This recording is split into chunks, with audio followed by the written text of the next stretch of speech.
Archit mic off कर। Mics अपने of करना। आप लोगों को वाइट स्क्रीन दिख रही होगी। हिमांशु भी आ गया। Yes ma'am. चलो, वाइट स्क्रीन दिख रही होगी आप सबको, और माइक्स अपने आप ऑफ ही रखना। किसी को क्वेश्चन करना होगा फिर माइक ऑन करके पूछ लेना आप लोग। किसी का दोस्त आएगा तो उसको कर लेंगे। ठीक है, क्वेश्चन हम लोग करने वाले हैं आज। क्वेश्चन तो क्या, टॉपिक करने वाले हैं हम लोग, और टॉपिक का नाम है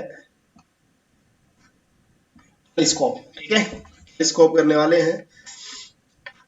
20-25 मिनट लगेंगे। बेसिक फिर से मैं रिपीट करूंगा कि simple microscope, compound microscope, lenses, ये सब कंसेप्ट आप लोगों के क्लियर होना जरूरी है, तो ही आप लोग इस सब को समझ पाएंगे अच्छे से।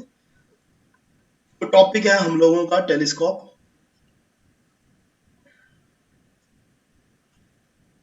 टॉपिक है टेलीस्कोप, और सेकंड टॉपिक है टेलीस्कोप।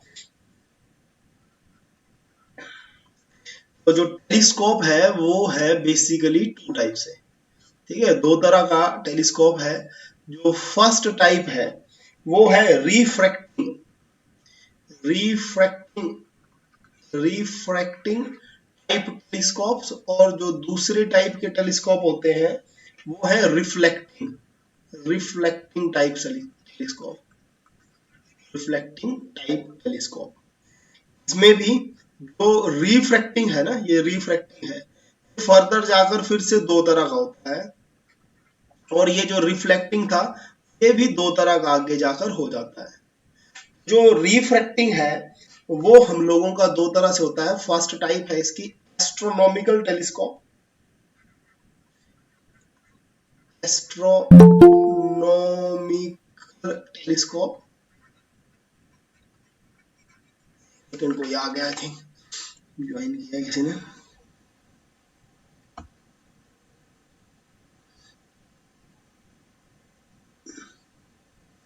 ठीक है, तो फर्स्ट टाइप जो है वो है एस्ट्रोनॉमिकल टेलीस्कोप, रिफ्रैक्टिंग की टाइप है।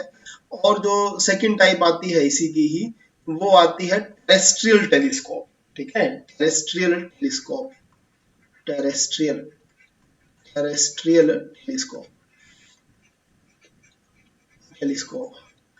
और जो रिफ्लेक्टिंग था ना, जो रिफ्लेक्टिंग टाइप है, इसका फर्स्ट टाइप आती है एस ग्रेन, CASSEBRAIN,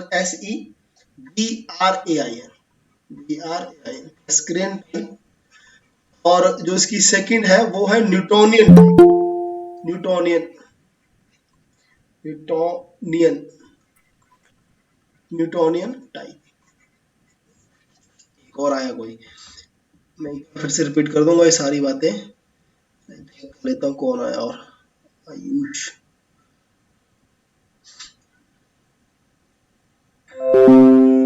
तो इसमें जो टाइप्स बनी, मैं एक बार रिपीट कर रहा हूँ, जो लेट आए उन सबके लिए।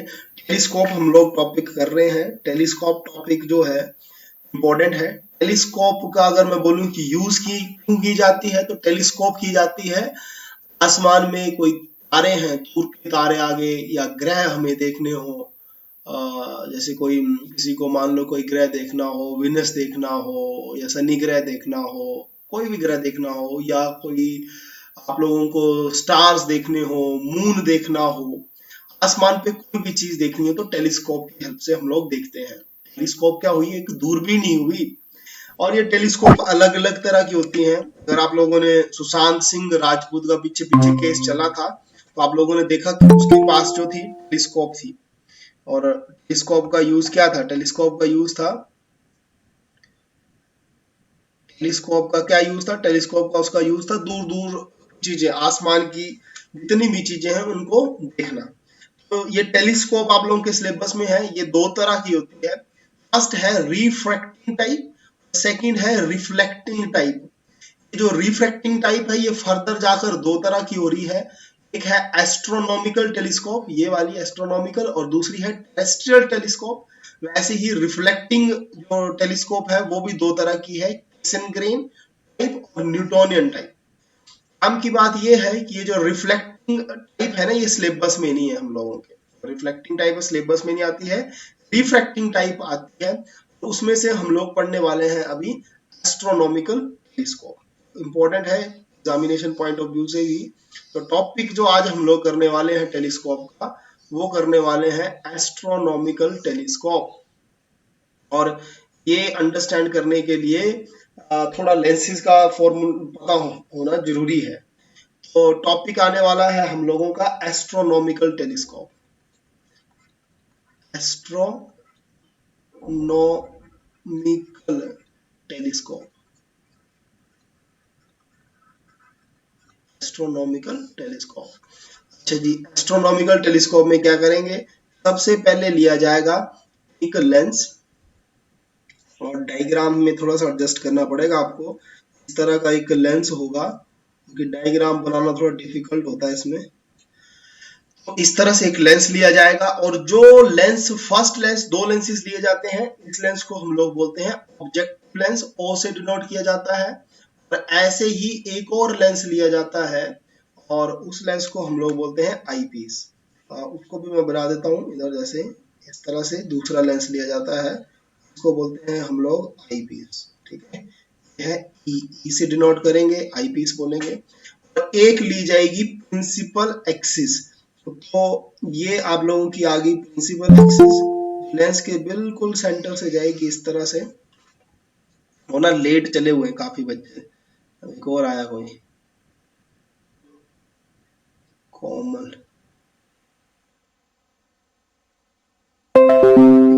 तो जो आप लोगों का एस्ट्रोनॉमिकल टेलीस्कोप है, उसमें एक ऑब्जेक्टिव आ गया, एक आईपीस आ गया, और एक प्रिंसिपल एक्सिस आ गई। और इन लेंसेज का ना एक ऑप्टिकल सेंटर होता है।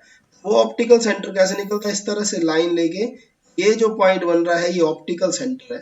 इसी तरह से इस लाइन को मैं और ऐसे करूं एक्सटेंड, और ऐसे ऐसे करते करते ये बन जाएगा आपका फिर से ऑप्टिकल सेंटर। करना क्या होगा हमें, डायग्राम में आप लोगों को एक बात पता होनी चाहिए कि एस्ट्रोनॉमिकल टेलीस्कोप मतलब दूर के ऑब्जेक्ट्स हम लोग देखते हैं। दूर के कितनी दूर, आसमान में जो ऑब्जेक्ट्स होंगे, मतलब काफी दूर है, इन्फानाइट पे ऑब्जेक्ट्स हैं। जो रे ऑफ लाइट आएंगी ना, वो पैरेलल आएंगी, और आर्टिकल करने के लिए कई सारी रेज आएंगी इसमें। ठीक है, हम लोग वो रेज कंसीडर कर रहे हैं जो ऑब्जेक्ट पर किसी पर्टिकुलर एंगल से स्ट्राइक करनी है।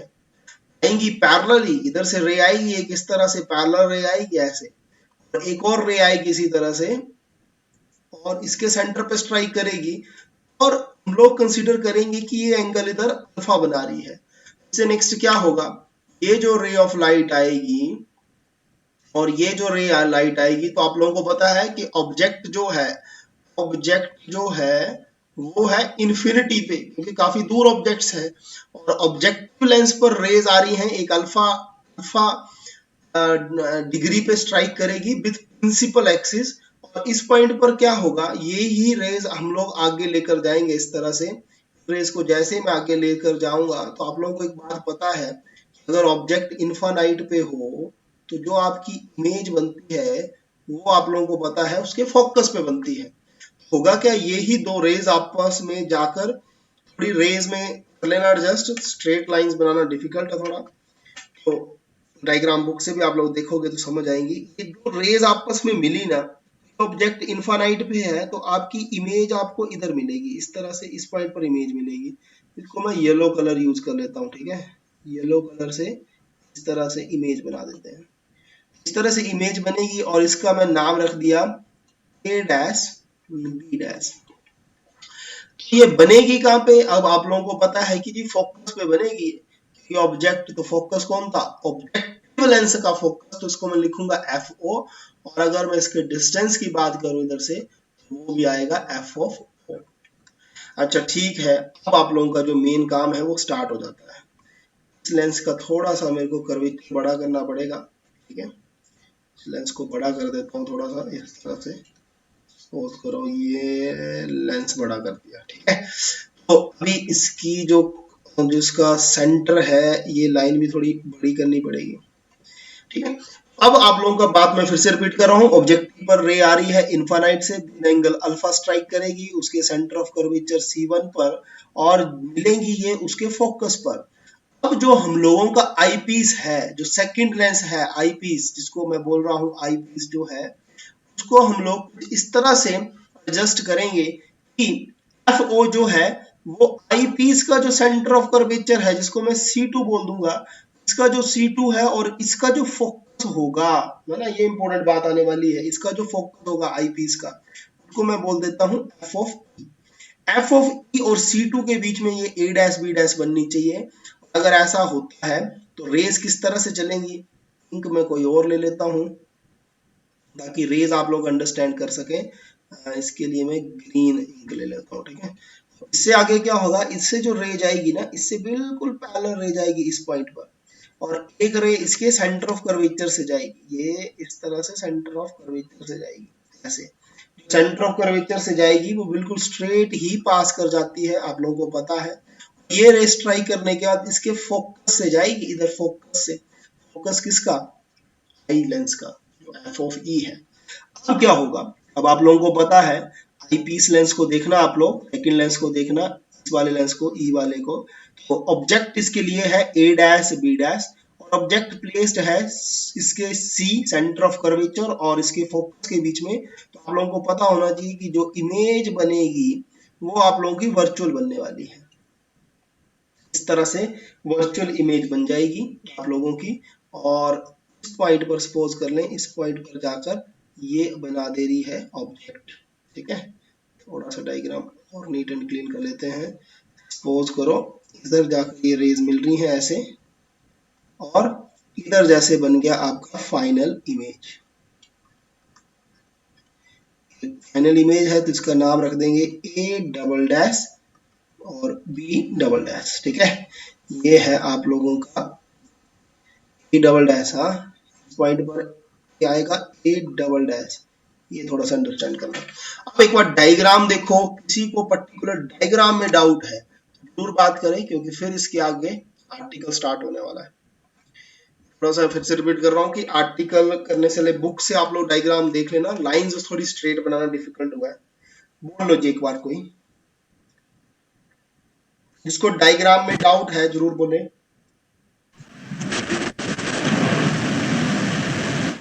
No sir. मेरा सबको, तो अब आप लोगों को पता है कि फिर से दो केसेस आते हैं, एक आता है आप लोगों का डिस्टिंक्ट विजन के लिए, ठीक है। फर्स्ट केस आपका आता है फॉर डिस्टिंक्ट विजन, तो ये बन गया डिस्टिंक्ट विजन के लिए मैं काम कर रहा हूँ, डिस्टिंक्ट विजन। और सेकंड केस आता है नॉर्मल विजन। तो आप लोगों को पता है अगर डिस्टिंक्ट विजन का केस है, ये जो बन रहा होगा इमेज जो फाइनल बन रही है A double dash B double dash, वो आई पीस से 25 सेंटीमीटर पर दूर होगा, उसी को हम लोग डिस्टिंक्ट विजन बोलते हैं, डी से मैं इसको डिनोट करूंगा। और सेकंड बात जो इंपॉर्टेंट आप लोगों को पता होनी चाहिए वो ये है कि ए डैश बी डैश का जो डिस्टेंस होगा C2 से, उसको मैं बोलूंगा U ऑफ E, क्योंकि आई पीस के लिए A dash B dash as a object act करेगा। तो ये है बेसिक इसका जो सारा कुछ पता होना चाहिए। अब आते हैं मेन मुद्दे पे, और मुद्दा आएगा सीधा आर्टिकल का, ठीक है। तो हम लोग कैलकुलेट करने वाले हैं जी मैग्नीफाइंग पावर, बेसिक पता होना चाहिए, कैलकुलेट करने वाले हैं मैग्नीफाइंग पावर। और मैग्नीफाइंग पावर जो स्टार्टिंग से पढ़ रहे हैं उनको पता होगा बीटा ओवर अल्फा होता है। अच्छा जी, बात करें बीटा क्या है, तो बीटा होता है आई पीस के साथ इमेज, फाइनल इमेज जो है A double dash B double dash का एंगल, ये एंगल होने वाला है मेरा बीटा, ठीक है। साइड में भी लिख देता हूँ, बीटा जो होगा वो आपको मिलेगा triangle A double dash C2 B double dash में। और मैं पॉइंट्स थोड़े हाईलाइट कर देता हूँ, ये है ए डबल डैश, ये है हम लोग का बी डबल डैश, और ये है C2। इस ट्राइंगल पर ये एंगल जो बनेगा इसको मैं बोलूंगा बीटा। और अल्फा, अभी थोड़ी बात अंडरस्टैंड करने वाली है। अल्फा होता था ऑब्जेक्ट का एंगल आई पीस के साथ in the place of image, लेकिन आप लोगों को पता है कि इस केस में जो ऑब्जेक्ट है वो है इन्फानाइट पे। तो ऑब्जेक्टिव और आई पीस, देखो ऑब्जेक्टिव जो होगा, सपोज करें आपने टेलीस्कोप पकड़ी हुई है हाथ में, तो जो उसका फर्स्ट लेंस होगा जो आप लोग ऑब्जेक्ट की तरफ करोगे लेंस, दूसरा होगा आप लोगों ने जिस पर आंख लगाई होगी। दोनों लेंस इतने क्लोज होंगे ना, जो ऑब्जेक्ट होगा वो चांद मान लो, तो चांद कितनी दूर होगा। सपोज अगर करें चांद ने एंगल बनाया ऑब्जेक्टिव के साथ अल्फा, ऑटोमेटिकली आप लोगों का आई पीस के साथ भी एंगल जो होगा वो अल्फा ही कंसीडर किया जाएगा। तो थोड़ी सी बात इसमें थोड़ी अटपटी सी आती है कि अगर ये अल्फा है, ये एंगल भी आपको पता है अल्फा ही होने वाला है, हम लोग जो अल्फा एंगल कंसीडर करेंगे वो इसको कंसीडर करेंगे। और एंगल्स जो होते हैं काफी स्मॉल है, इस करके बीटा को मैं लिख सकता हूँ tan ऑफ बीटा और अल्फा को लिख सकता हूँ tan ऑफ अल्फा। अगर tan बीटा की मैं बात करूं तो tan बीटा के लिए आप लोगों को अंडरस्टैंड करनी पड़ेगी ट्राइंगल जिसमें बीटा आता हो। जो ट्राइंगल कंसीडर करने वाले हैं, साइड में बता रहा हूँ, ट्राइंगल कंसीडर करने वाले हम लोग A double dash B double dash C2, और इसमें अगर tan बीटा कैलकुलेट करना होगा ना, तो tan बीटा आप लोगों को पता होना चाहिए पंडित बद्री प्रसाद, ठीक है, हर हर बोले, that is perpendicular over base. तो tan बीटा के लिए जो परपेंडिकुलर होगा, सारे ट्राइंगल देखना A double dash B double dash C2 में, तो उसके लिए परपेंडिकुलर होने वाला है A double dash B double dash, और बेस उसके लिए होने वाला है that is C2 A double dash, C2 A double dash. लेकिन एक बात और आप लोग देखें, अगर मैं आप लोगों को ये बोलूं कि जो एंगल बीटा बना हुआ है वो triangle C2 A dash B dash में भी हम लोग कैलकुलेट कर सकते हैं, ये बातें थोड़ा सुनना अच्छे से। C2 A dash B dash में भी कैलकुलेट कर सकते हैं। और अगर इस ट्राइंगल को मैं देखूं तो tan ऑफ जो बीटा होने वाला है इस ट्राइंगल के अकॉर्डिंग, वो फिर से होगा परपेंडिकुलर ओवर बेस, और परपेंडिकुलर मेरा होने वाला है A dash B dash, base की बात करूं तो C2 A डैश होगा। बोलने का मतलब tan बीटा की दो वैल्यूज आ रही हैं, एक तो A double dash B double dash C2 A double dash ये वाली आ सकती है, और दूसरी वैल्यू ये भी ले सकते हैं हम लोग A डैश B डैश और C2 A डैश। तो इस केस में हम लोग कंसीडर करेंगे ये वाली वैल्यू, ये वाली वैल्यू। अब आप बोलोगे कि ये क्यों कंसीडर कर रहे हैं, इसको कंसीडर करने के पीछे का लॉजिक ये आता है कि अल्फा एंगल अगर आप लोग देखोगे ना, तो अल्फा एंगल ये वाला जो एंगल बना अल्फा, ये जो मैं ठीक कर रहा हूं इधर, ये A double dash B double dash के साथ बना ही नहीं है, ये ए डैश बी डैश के साथ बना हुआ है। इसलिए आप लोग ट्राइंगल कॉमन करें C2 A dash B dash. मैं फिर से रिपीट कर रहा हूं, बीटा एंगल कैलकुलेट करने के लिए हम लोग जो ट्राइंगल कंसीडर करेंगे, इस केस में टेलीस्कोप के केस में वो कंसीडर करने जा रहे हैं C2 A dash B dash. किसी को पर्टिकुलर डाउट है तो जरूर बोल ले कि क्या हो रहा है।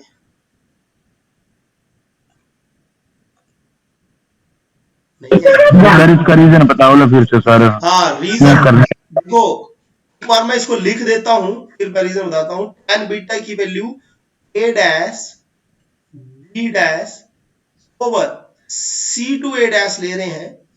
रीजन इसके पीछे ये ले रहे हैं क्योंकि बीटा एंगल है वो A डैश B डैश के साथ भी बनता है, और अल्फा एंगल जो है वो A डैश B डैश के साथ भी बनता है। क्योंकि अगर मैं अल्फा एंगल की बात करूं तो हम लोग ट्राइंगल कंसीडर करें A डैश, देखो B डैश इस पॉइंट पे, और C1, इधर अल्फा एंगल भी मिल रहा है, और A डैश B डैश के साथ और C2 के साथ बीटा एंगल भी मिल रहा है, दोनों एंगल्स आ रहे हैं, इसलिए हम लोग इसको कंसीडर कर रहे हैं। बात हुई क्लियर? अर्चित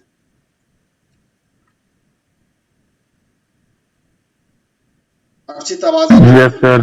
है ना? तो इसलिए आप लोगों का tan बीटा तो आ गया। अब आप लोगों का काम है yes sir. tan of alpha calculate करना। और tan ऑफ अल्फा कैलकुलेट करने के लिए आपको क्या करना पड़ेगा, देखो tan ऑफ अल्फा कैलकुलेट करने के लिए आपको क्या करना पड़ेगा, ट्राइंगल आपको कंसीडर करनी पड़ेगी ऐसी जिसमें अल्फा एंगल आता हो।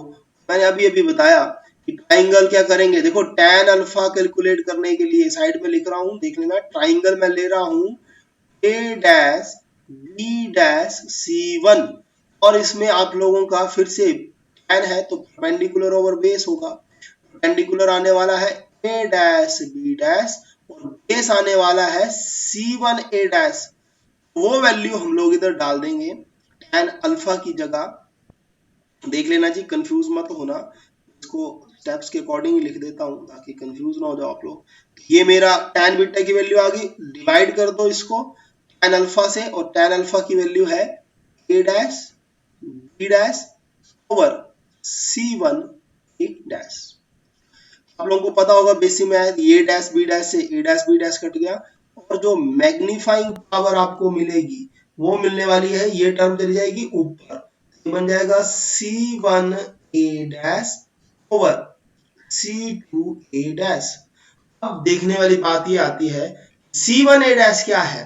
C1 A डैश है F note, C1 A dash है F नोट। देखिए ये है C1, ये पॉइंट है C1 और A डैश है ये, इस डिस्टेंस को हम लोग बोलते हैं F नोट। ये देखो F नोट इधर। और जो C2 A डैश है, देखो C2 से ये पॉइंट से A डैश तक जाओगे, इस डिस्टेंस को हम लोग बोलते हैं U ऑफ E, लेकिन साइन कन्वेंशन लगेगी तो माइनस ऑफ U E बोलेंगे। जिन्होंने बेसिक से पढ़ रहे हैं उसको समझ आ रहा होगा कि नेगेटिव में क्यों बोल रहा हूं, क्योंकि sign convention opposite incident rays हम लोग काम कर रहे हैं, C2 से उल्टा चल रहे हैं, इस तरफ चल रहे हैं, रेज हमारी इस साइड जा रही है, इसलिए नेगेटिव आएगा। तो इधर काम की बात ये बन गई ओवरऑल, तो मैग्नीफाइंग पावर बन रही है आप लोगों की, ठीक है, इसको थोड़ा सा मैं स्पेस बना लेता हूँ। मैग्नीफाइंग पावर बन रही है ना आप लोगों की, वो बन चुकी है। देखिए मैग्नीफाइंग पावर क्या बन गई आपकी इस केस में, इस केस में टेलीस्कोप के केस में मैग्नीफाइंग पावर बन रही है minus F naught over U of ई।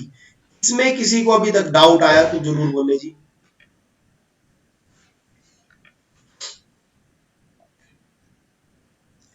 नहीं है तो ये हम लोग का रिजल्ट है। Yes sir. चलो अच्छी बात है।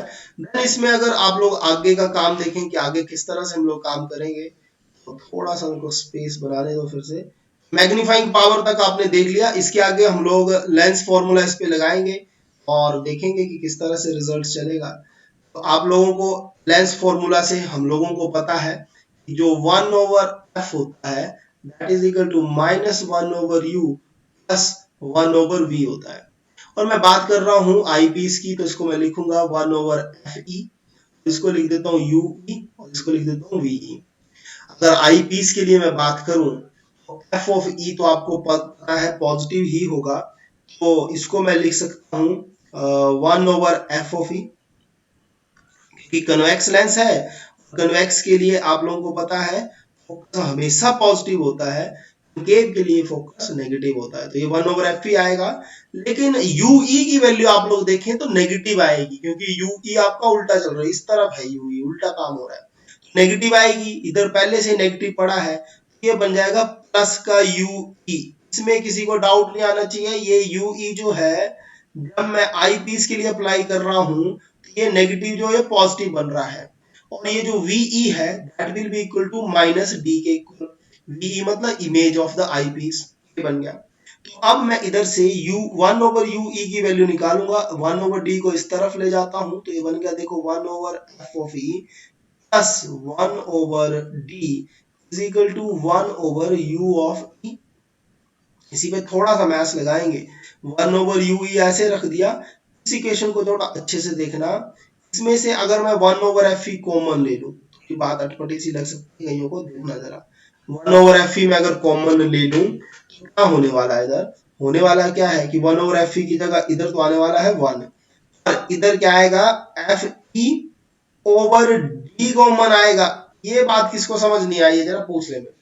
आप लोगों को अगर समझ नहीं आया है तो आप लोग इसको ओपन करना, इसको मल्टीप्लाई करना इधर और इसको मल्टीप्लाई करना इधर, तो आप लोग देखोगे ये इसके ही इक्वल बन जाएगा, ठीक है। जब मैं 1 ओवर एफ ई कॉमन लूंगा तो ये बच जाएगा इधर 1 plus F E over D. किसी को डाउट तो नहीं आ रहा जी? No sir. अब नो सर। ओके, अब हम लोग क्या करने वाले हैं मैग्नीफाइंग पावर पर।